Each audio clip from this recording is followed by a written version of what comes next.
रुलाने वाली love story. Hello दोस्तों, मेरा नाम राजीव है और आज मैं अपनी जिंदगी की रुलाने वाली लव स्टोरी बताने जा रहा हूँ। जीवन में जो आप सोचते हो कभी कभी उसका ठीक उल्टा ही आपके साथ हो जाता है। मेरे साथ भी कुछ ऐसा ही हुआ। वो हमारा स्कूल का दिन था जब मैं एक श्रुति नाम की लड़की को पसंद करता था। उस समय मैं 10th क्लास में था, श्रुति भी 10th क्लास में ही थी। हम दोनों एक दूसरे को पसंद करते थे। उस समय मैंने अपनी दिल की बात उसे बताई और उसने मेरे प्यार को एक्सेप्ट कर लिया। हम दोनों एक ही बस में स्कूल जाया करते थे। बस में अक्सर मैं उसकी बगल वाली सीट पे बैठ जाया करता था और वो पल मानो मेरे जिंदगी के सबसे खूबसूरत पल थे। क्लास में लगभग सभी को हमारे प्यार के बारे में पता था। मेरे दोस्त हमेशा श्रुति का नाम लेकर मुझे चिढ़ाया करते थे। श्रुति और मैं लंच के समय साथ में खाना खाते थे और खाते हुए अपने फ्यूचर की बातें किया करते थे। रात के वक्त हम दोनों एक दूसरे से ढेर सारी बातें करते। हम दोनों अपने अपने सपने एक दूसरे को बताते और न जाने बात करते करते कब हमें नींद आ जाती और हम सो जाते थे। कभी अगर मेरे घर में कोई रिश्तेदार आ जाता तो रात को मैं छत पे जाकर बातें करता। यहाँ तक कि मैं ठंड के मौसम में भी छत पे जाकर श्रुति से बातें करता। हेलो दोस्तों, मेरा नाम राजीव है और आज मैं अपनी जिंदगी की रुलाने वाली लव स्टोरी बताने जा रहा हूँ। जीवन में जो आप सोचते हो कभी कभी उसका ठीक उल्टा ही आपके साथ हो जाता है।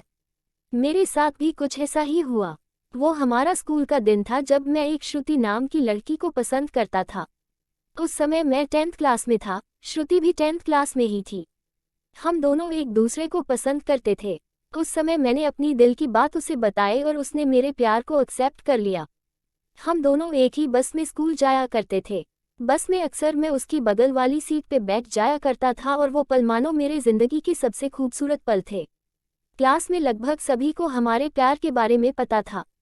मेरे दोस्त हमेशा श्रुति का नाम लेकर मुझे चिढ़ाया करते थे। श्रुति और मैं लंच के समय साथ में खाना खाते थे और खाते हुए अपने फ्यूचर की बातें किया करते थे। रात के वक्त हम दोनों एक दूसरे से ढेर सारी बातें करते। हम दोनों अपने अपने सपने एक दूसरे को बताते और न जाने बात करते करते कब हमें नींद आ जाती और हम सो जाते थे। कभी अगर मेरे घर में कोई रिश्तेदार आ जाता तो रात को मैं छत पे जाकर बातें करता। यहाँ तक कि मैं ठंड के मौसम में भी छत पे जाकर श्रुति से बातें करता। हम दोनों ने साथ में न जाने क्या क्या सपने देखे थे। शादी, बच्चे और यहाँ तक कि हमने बच्चों के नाम भी सोच रखे थे। स्कूल तक तो हम दोनों की प्यार की गाड़ी काफ़ी अच्छी चल रही थी, लेकिन जैसे ही हम कॉलेज में गए तो धीरे धीरे सब कुछ बदलने लगा। कॉलेज में आने के बाद श्रुति अब पहले जैसी नहीं रही। वो मुझे अब इग्नोर करने लगी। अब न वो पहले जैसी बातें करती और न वो मेरी तरफ देखती। मैं सोचने लगा ये श्रुति को क्या होता जा रहा है, वो मेरे साथ ऐसा क्यों कर रही है। एक दिन श्रुति के एक फ्रेंड से मैंने पूछा, देखो न श्रुति अब मुझसे पहले जैसी बातें नहीं करती, वो अब मुझे इग्नोर करने लगी है। उसकी फ्रेंड ने मुझे बताया कि श्रुति को मैंने कॉलेज में अभय नाम के लड़के से अक्सर बातें करते हुए देखती हूँ, शायद मुझे लगता है श्रुति उसे पसंद करती है। उसकी फ्रेंड की बातों को सुनकर मेरी दिल की धड़कनें बढ़ने लगी। मेरा दिमाग कह रहा था कि श्रुति ऐसा कैसे कर सकती है, लेकिन दिल कह रहा था कि नहीं, श्रुति ऐसा नहीं कर सकती। मेरी आंखें नम होने लगी। मैंने अपने आंसुओं को रोका, लेकिन तब भी मैं अंदर से रोने लगा। घर जाकर मैंने श्रुति का फेसबुक अकाउंट और इंस्टाग्राम अकाउंट चेक किया। मैंने देखा कि श्रुति ने अभय को फॉलो किया हुआ है और उसके फोटो पे लाइक और दिल वाले इमोजी का कमेंट भी था। मैंने तुरंत श्रुति को कॉल किया, लेकिन उसने मेरे कॉल का जवाब नहीं दिया। अगले दिन जब मैं कॉलेज गया तो श्रुति से मैंने पूछा, क्या तुम अभय को पसंद करती हो? श्रुति, ये तुम क्या बोल रहे हो? मैं जो पूछ रहा हूँ उसका जवाब दो। क्या तुम अभय को पसंद करती हो, हाँ या न? श्रुति, अभय और मैं बस एक अच्छे दोस्त हैं। उसने मेरे सवालों का जवाब नहीं दिया। मुझे समझ नहीं आ रहा था कि मैं क्या करूं। मैं अब काफ़ी चिड़चिड़ा हो गया था और छोटी छोटी बातों पे नाराज हो जाया करता था। श्रुति अब पहले जैसी नहीं रही, वो अब बिल्कुल बदल चुकी थी। एक दिन मैंने श्रुति को अभय का हाथ पकड़कर कॉलेज ग्राउंड में बात करते हुए देखा। मैंने अपने फ़ोन से उन दोनों का फ़ोटो क्लिक कर लिया। कॉलेज खत्म होने के बाद मैं श्रुति के पास गया और उससे कहा, श्रुति 2 मिनट, मुझे तुमसे कुछ बातें करनी है। श्रुति, हाँ बोलो, क्या बात करनी है? राजीव, तुम अभय को लाइक करती हो ना? श्रुति, मैंने तुम्हें कल ही बोला था कि अभय और मैं बस एक अच्छे दोस्त हैं। राजीव, सिर्फ अच्छे दोस्त होना? तो ये फोटो देखो, एक दूसरे का हाथ पकड़कर क्या बातें हो रही थी। श्रुति गुस्से से मेरी तरफ देखी और बोली, हाँ मैं उसे लाइक करती हूँ, तुम्हें उससे क्या प्रॉब्लम है? राजीव, श्रुति, हम दोनों स्कूल से एक दूसरे से प्यार करते हैं, तो फिर ये बीच में अभय कहाँ से आ गया?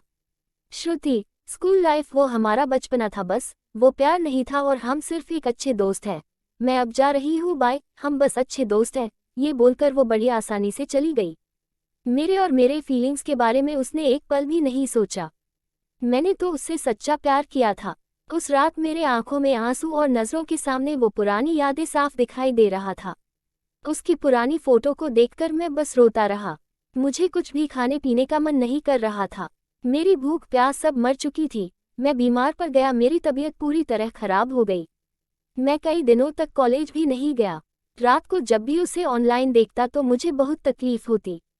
जब मैं उसे मैसेज करता तो वो मेरे मैसेज का जवाब नहीं देती। मैं बस ये चाहता था कि वो मुझसे बात करे, लेकिन वो मुझे अब भूल गई थी। श्रुति मेरा पहला प्यार था।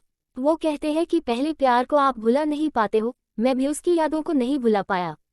आज भी जब मैं अपने स्कूल के रास्ते से गुजरता हूँ तो वो पुरानी यादें फिर से ताज़ा होने लगती है। अब कॉलेज में दोस्तों से मुस्कुराते हुए मिलता हूँ, लेकिन अंदर से आज भी दुखी हूँ। अब ये दुख कब कम होगा मुझे नहीं पता। जीवन में जैसा हम सोचते हैं वैसा नहीं होता। आप सच्चे हो इसका ये मतलब नहीं कि सामने वाला भी सच्चा हो। वक्त के साथ इंसान भी बदल जाते हैं। दोस्तों, यह थी मेरी जिंदगी की रुलाने वाली लव स्टोरी। अगर आपको ये लव स्टोरी अच्छी लगी हो तो इस लव स्टोरी को अपने दोस्तों और रिलेटिव को जरूर शेयर करें और आप हमें कमेंट करके बता सकते हैं कि आपको ये स्टोरी कैसी लगी।